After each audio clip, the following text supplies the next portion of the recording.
안녕하세요, 데이비드입니다. 이번에 킥스타터를 통해 키크론에서 이 K14을 출시했죠. 그래서 이번 영상에서는 이 K14에 대해서 한번 리뷰를 해보겠습니다.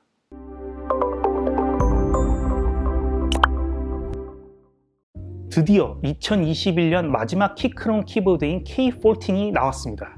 제가 받고 사용해보니까 2021년 키크론에서 킥스타터를 통해 출시한 키보드들 중에서 가장 마음에 드는 것 같아요.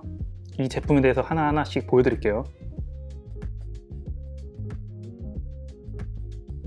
이 키보드는 풀사이즈 키보드에 비해 약 70%로 축소시킨 키보드인데요.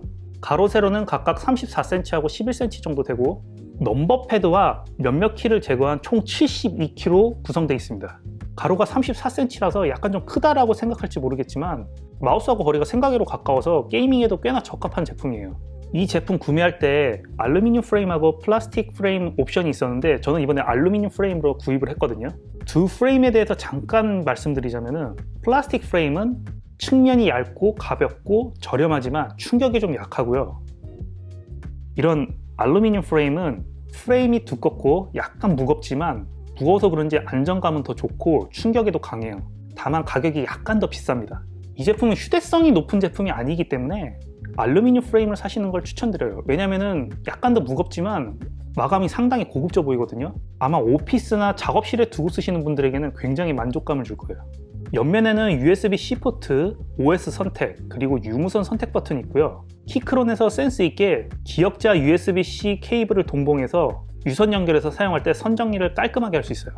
바닥 양쪽에는 각도 조절할 수 있는 받침대가 있고 가운데에 고무 받침대를 하나 더 추가해서 마찰력이 더 좋아져서 그런지 안정감이 높아졌어요. 아마 K12와 비교했을 때 가로 길이가 좀 더 길어져서 가운데 고무 받침대를 하나 더 추가해 준 것 같아요. 이 제품을 펀딩했을 때 옵션이 적축, 청축, 갈축 밖에 없었고요. 저는 게이트론 핫 스와퍼블 갈축을 선택했습니다. 일단 갈축 소리 한번 먼저 들어보세요.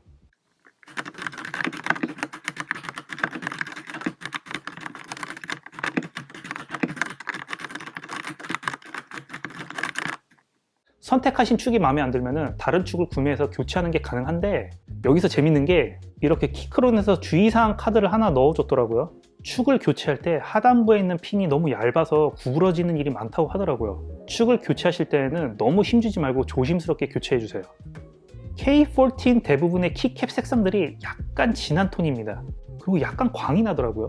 다른 키크론 키보드처럼 이물질이 묻으면, 특히 손에 있는 개기름이 묻으면 티가 잘 나는데 물티슈로 아주 쉽게 제거 가능해요.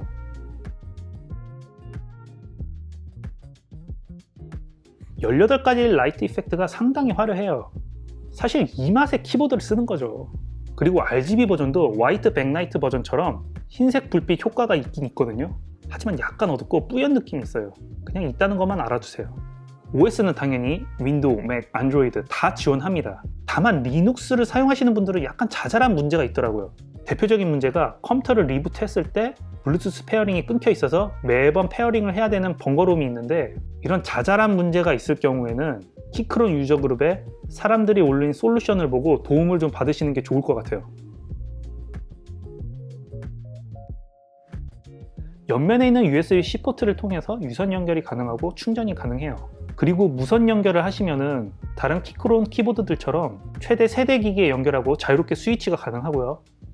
유선 연결했을 경우 모든 키가 동시 입력이 가능하고, 무선으로 연결했을 경우는 최대 6키가 동시에 입력이 가능해요. 따라서 대전 격투 게임을 하거나 키보드 한 대로 2인 플레이 게임을 할 때는 유선 연결을 추천해요. 제품 자체가 두꺼워서 배터리는 대용량인 4000mAh를 넣어놨고요. 무선 연결했을 때 RGB 이펙트를 사용하시면 최대 72시간 사용 가능하고, RGB 이펙트를 끄고 사용하시면 대기 시간은 2달, 그리고 사용 시간은 약 570시간 정도 사용하실 수 있는데요. 정말 배터리 하나는 넉넉하게 넣어놓은 것 같아요. 이번에는 이 K12하고 이 K14을 한번 비교해 볼게요. 키캡을 한번 비교해 보면은 K14이 훨씬 더 고급져 보이고 두께도 약간 더 두꺼워요. 키캡의 두께 때문에 생긴 차이일지 모르겠는데 이 K12로 타이핑할 경우에는 약간 좀 텅 빈 느낌이 있고, K14으로 타이핑할 경우에는 텅 빈 느낌이 아예 없는 건 아닌데 약간 더 묵직함이 있어요. 개인적으로 K14 느낌이 더 좋더라고요. 그리고 내비게이션 클러스터, 즉 방향키, 인서트, 델리트, 페이지 업다운, 심지어 LED 버튼까지 따로 존재하기 때문에 펑션키 조합 없이 이 버튼들을 사용할 수 있으니까 문서 작성할 때는 정말 편해요. 만약에 저처럼 엑셀이나 MS 워드를 많이 사용하시는 분들은 K14이 훨씬 더 편합니다. K12를 구매하실 계획이 있으신 분들은 좀 기다렸다 K14을 사시는 게 훨씬 더 좋을 것 같아요. 제가 이 K12를 사용할 때 게임을 하다가 문서 작성을 하게 될 경우에는 내비게이션 클러스터 버튼들이 정말 개팍하게 배치되어 있어서 펑션키 조합이 헷갈려서 짜증나는 경우가 많았는데 드디어 그 짜증에서 해방된 것 같아요.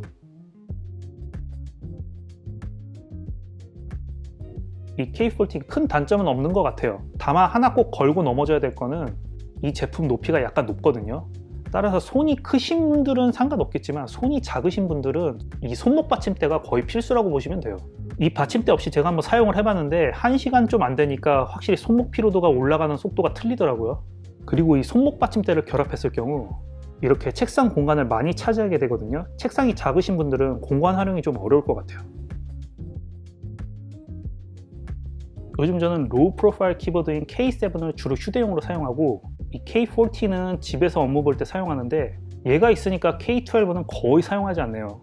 K12 팔아버려야 되나? 2021년 키크론에서 총 4대의 키보드를 킥스타트를 통해 출시를 했는데 각 키보드를 사용해보는 재미가 상당히 좋았거든요. 2022년에는 키크론에서 과연 어떤 키보드를 공개할지 상당히 기대가 됩니다. 그리고 2021년이 거의 끝났네요. 2022년에는 여러분들 아프지 않고 다들 건강하시고 하시는 일이 더 잘 되기를 바라면서 이 영상을 마무리하겠습니다. 좋아요와 구독 눌러주시고 궁금한 게 있으면 꼭 댓글로 남겨주세요.